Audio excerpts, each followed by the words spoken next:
We're going to take a look at vector addition. But before we do that, let's talk a bit about vectors. So geometrically, we can picture a vector as a directed line segment whose length is the magnitude of the vector with an arrow indicating direction. So if we draw a vector here, the direction of this vector appears to be up and to the right. And if we measure this vector, we now have the length. So let's talk a bit about vector notation. Vector AB represents a vector from A to B, where the tail of the vector is at point A and the head of the vector is at point B. So we call this vector AB, and if we want, we can also say that's equal to vector V. The magnitude of AB is represented by the following notation: the absolute value of vector AB. So this tells us that the length of vector AB is the magnitude of vector AB. Note that this notation is used to remind us that the magnitude is always non-negative. So let's take a look at equal and opposite vectors. Two vectors A and B are said to be equal if and only if the magnitude of A is equal to the magnitude of B and A is in the same direction as B. So let's draw two equal vectors. So let's call this one A and this one B. Notice they're going in the same direction, and we're going to assume they are the same length. And if this is true, then we can say that A is equal to vector B. So in this picture, we say that A is equal to vector B because the magnitude of A and the magnitude of B are equal, and they are in the same direction. Next are opposite vectors. Two vectors A and B are said to be opposite if and only if the magnitude of A is equal to the magnitude of B. So we can see that's the same as our first definition. And this time, A is in the opposite direction of B. And if that's the case, we can write this as A is equal to negative B. So let's draw two opposite vectors. So here's vector A. Here is vector B. So we see that they have the same length, but they're pointing in opposite directions. And if I was to draw negative B, so here's negative B, so notice negative B is in the opposite direction of B, we can conclude that A is equal to negative B. Again, that's because they have the same magnitude, but are in the opposite direction. So if I was to draw the opposite vector for B, that would be equal to vector A.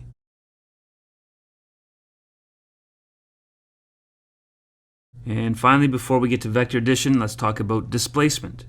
Displacement is a vector quantity that refers to how far out of place an object is. It is the object's overall change in position. Therefore, any displacement can be considered to be the result of two or more displacements. So what we mean is this. So let's add two vectors to this diagram, A and B. So here they are here. I can follow the direction of vector A and then follow the direction of vector B, and I'll get to point B. So what I've shown is that for vector AB, that's this vector here, I can either go straight from A to B, or I could follow A plus B. Now I don't only have to take that path.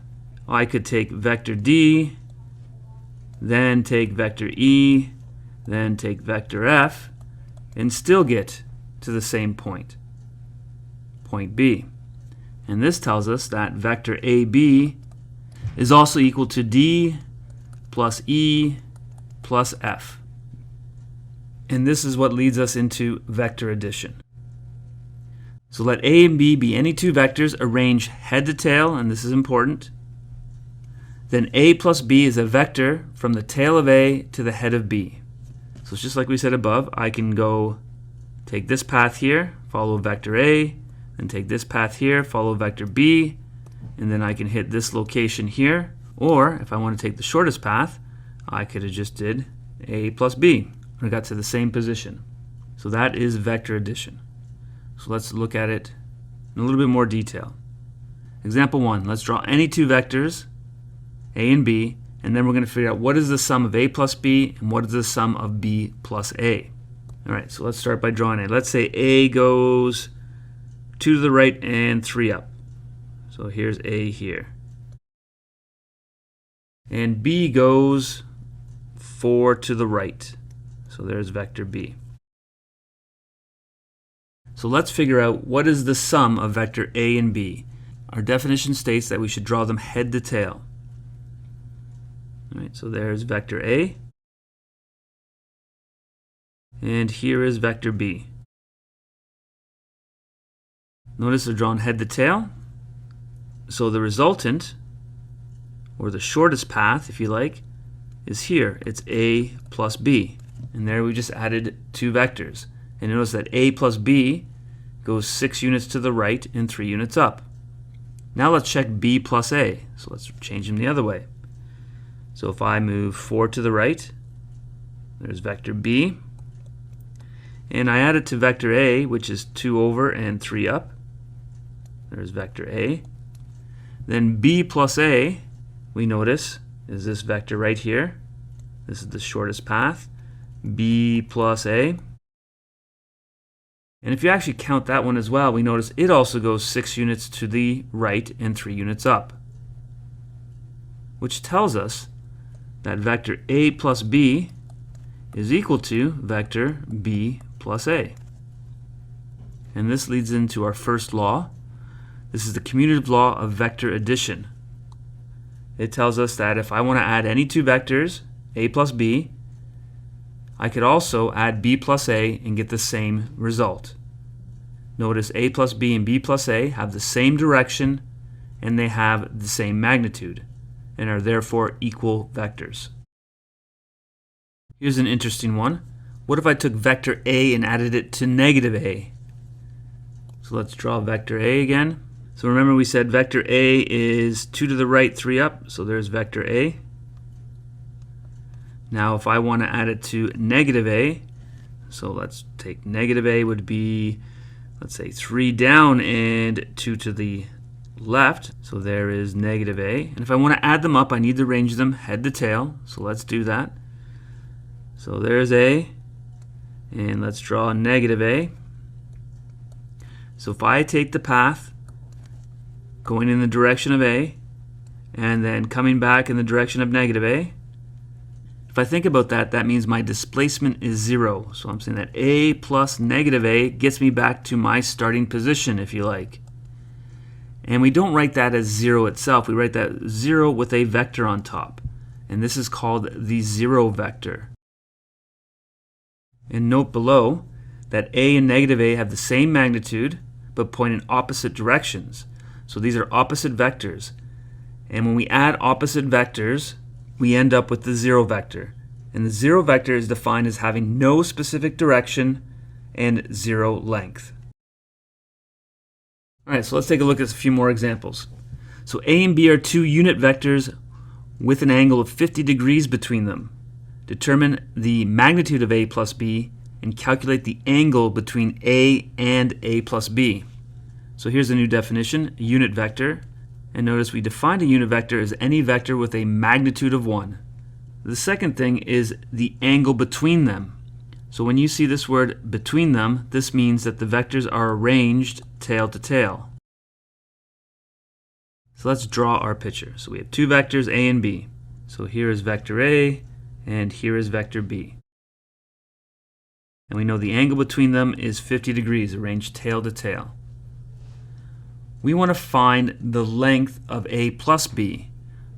So in order to find a plus b, we need to arrange them head to tail. So we're going to take vector a again and add vector b to the head of vector a. And a plus b would be this vector here, a plus b. Vectors are not stuck in a certain position. You can move them around and arrange them in order to do your calculations. So now let's take a look at how do we find the length of a plus b. Well, if you notice here, we have a triangle. And for this triangle, we actually know the lengths of two of the sides, We know that the magnitude of A is 1 because it's a unit vector, and the magnitude of B is 1 since it is also a unit vector. We want to find the magnitude of A plus B. In order to do that, we need an angle. And there is one angle that we could find, and that's this angle here. We'll call it theta. How do we get angle theta? Let's go back to our first diagram. So if we go back to this original diagram, let's say I drew B up here and A right here. Notice we have a parallelogram. And if I want to find this angle in a parallelogram, I know that it's 180 degrees minus the 50 given in the diagram, which tells us that the angle is 130. So for this picture, theta equals 130 degrees. All right, last part is to find the magnitude of A plus B, and then we'll find the direction.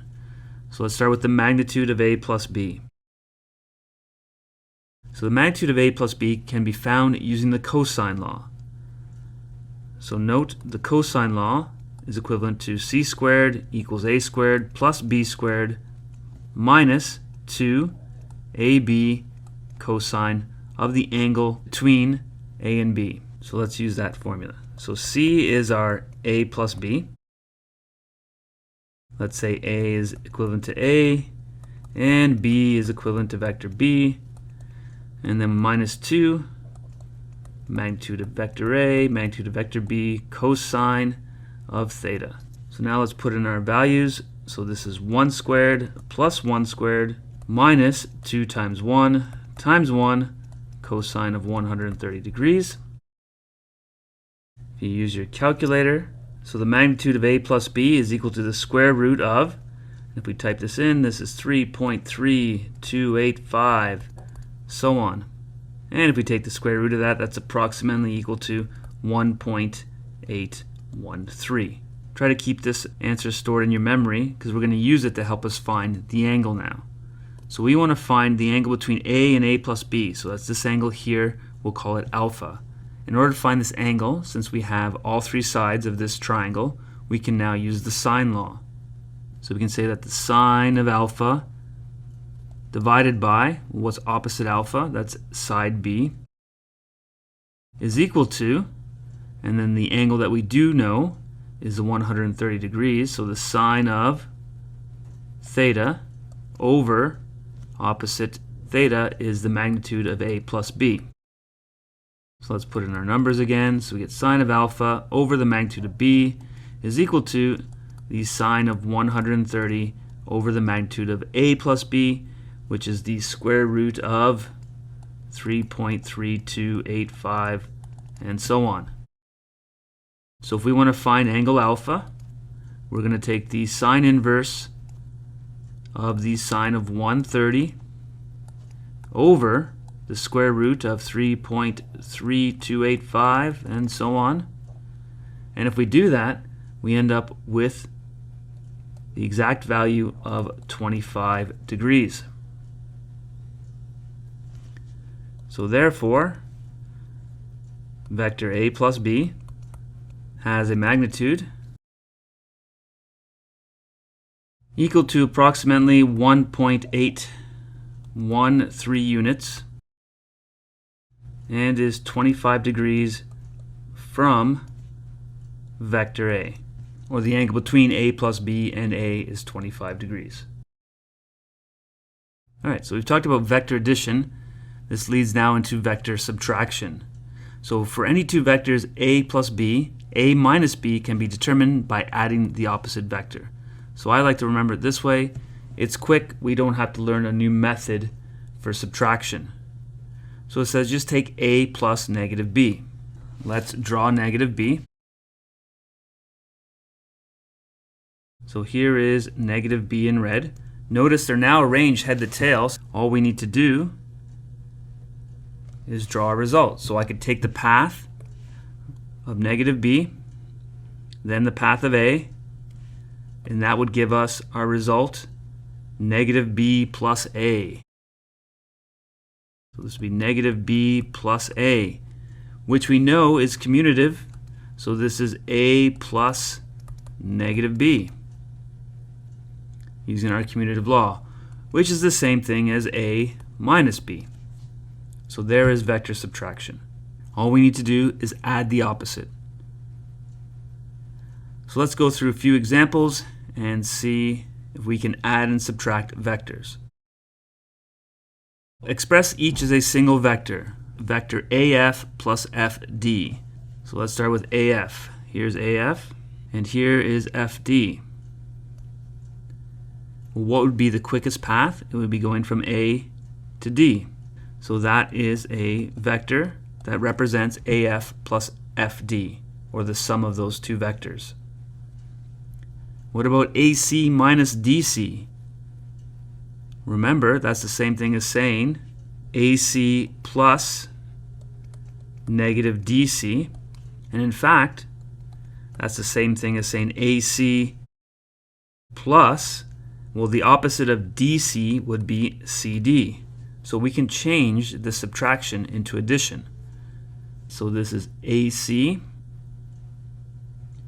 plus CD. So again, if we look at that path, the quickest way to get there is AD.